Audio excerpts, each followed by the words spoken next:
Blessings on this beautiful Tuesday, St. Paul's. This morning, as I always do in the morning, I checked my Facebook account to see what my friends have posted overnight. And I found this post that Matthew Schooler had shared with us. And it said, Noah did not swim in the flood to prove his faith. He and his family stayed in the ark until it was safe. I chuckled, as I normally do when I read Matthew's posts, because he always puts something funny on Facebook.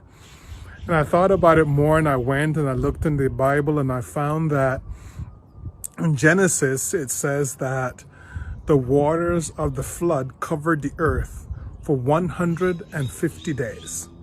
Yes, 150 days. Noah and his family were locked in the ark with all the animals that they had taken in with them.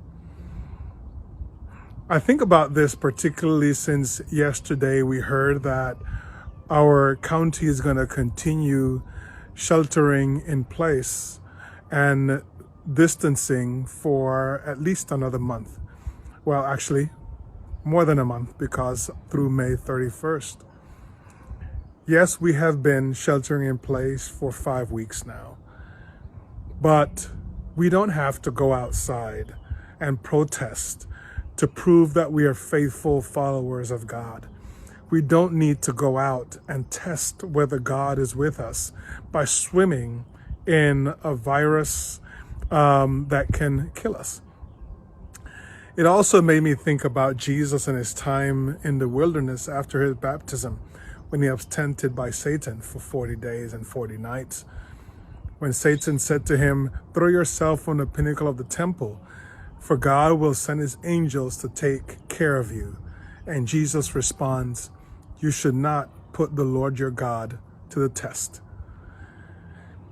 As you have heard, as I have heard, there are people of different faiths around the country who have decided that as a form of defying the rules of staying in place, they're going to go to church and gather and hug and kiss each other, regardless of what anybody wants to tell them, because they're going to be protected by God. My friends, we're protected by God even if we're home.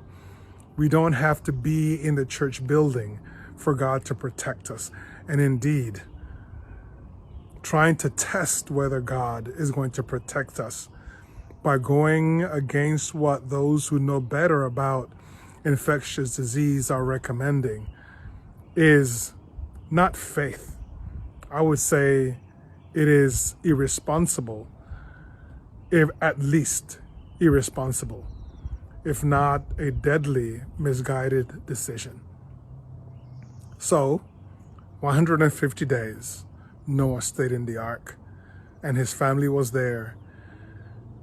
When it was time, God gave him the sign when the raven did not return, when he was sent out to see if there was dry land. Our time of dry land will come.